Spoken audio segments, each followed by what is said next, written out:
Pozdrav svima! Danas ćemo govoriti o pridjevima, njihovim vrstama i gramatičkim kategorijama. A pomenut ćemo i njihovu ulogu i značaj u poeziji. Pa da počnemo.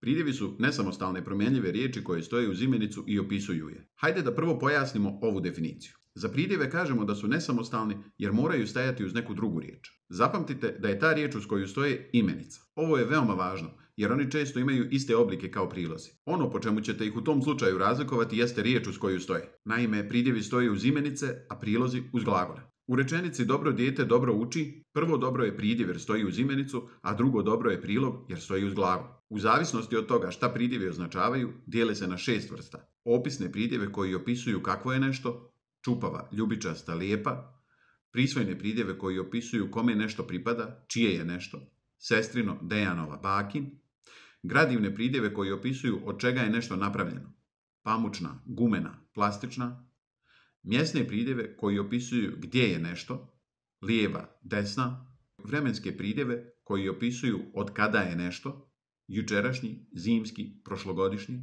pridjevi opšte namjene opisuju zašta nešto služi, đačka, zdravstvena, partijska. Pridjevi imaju 5 gramatičkih kategorija, a to su rod, broj, padež, poređenje i vid. Kad je u pitanju gramatički broj, pridjevi kao i imenice imaju i jedninu i množinu, ali za razliku od imenica mogu imati sva 3 roda. Evo šta to znači. Imenica klupa je ženskog roda i to je jedini rod koji ta imenica može imati i ne može se promijeniti, ali kod pridjeva može. Na primjer, pridjev jak u ženskom rodu glasi jaka, u srednjem rodu jako. Pridjevi imaju karakterističnu promjenu kroz padeže, zbog čega se ona naziva i pridjevskom deklinacijom.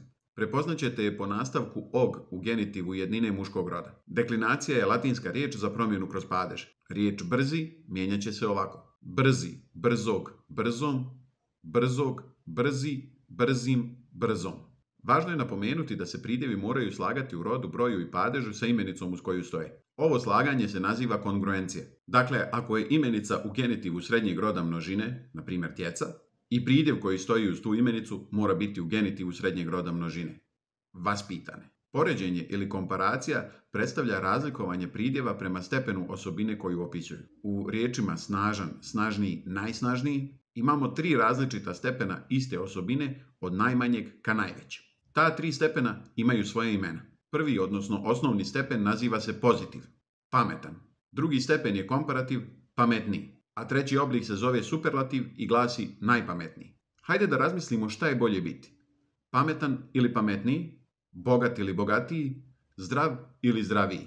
Iako na prvi pogled izgleda da je bolje posegnuti za komparativom, ipak nije tako. Biti pametan znači imati tu osobinu, a biti pametniji znači imati tu osobinu u višem stepenu od nekoga drugog. Značenje komparativa postaje jasno tek kada se sa nečim uporedi. Možemo biti pametni, što je odlično, ili pametniji od kišne gliste, što ne mora biti pohvalno. Neko može biti bogat, a neko bogatiji od prosjaka.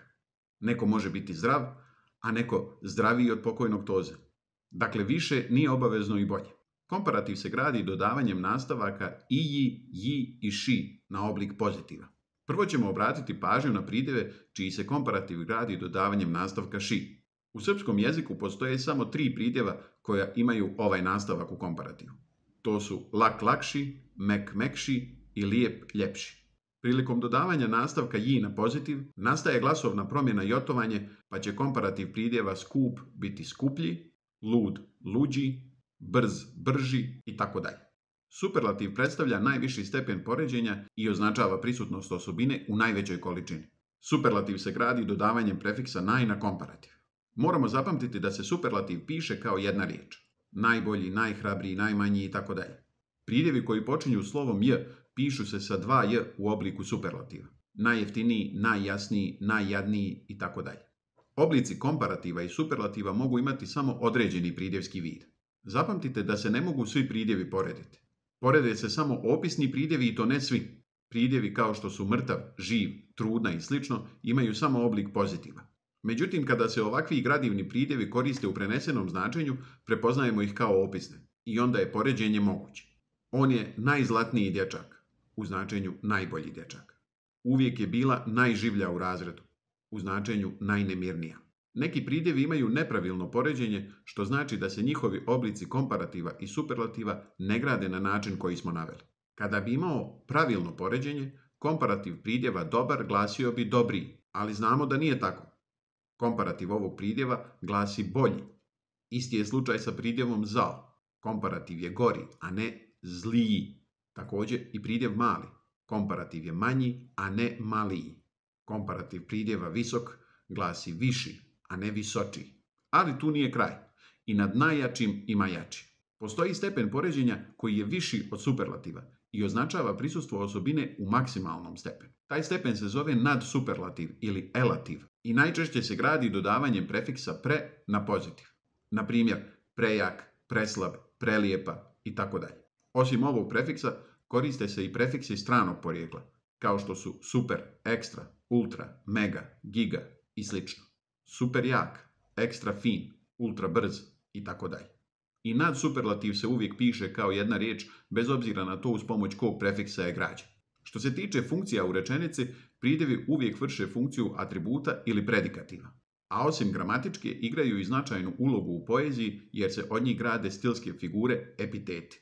To bi bilo sve za danas. Bilo bi dobro da u svakodnevnom izražavanju koristite što veći broj pridjeva, jer će na taj način vaš govor biti izražajniji, zanimljiviji i privlačniji. Ukoliko vam je ovaj video bio koristan, ostavite like i zapratite moj kanal na kom ćemo zajedno učiti. Pozdrav!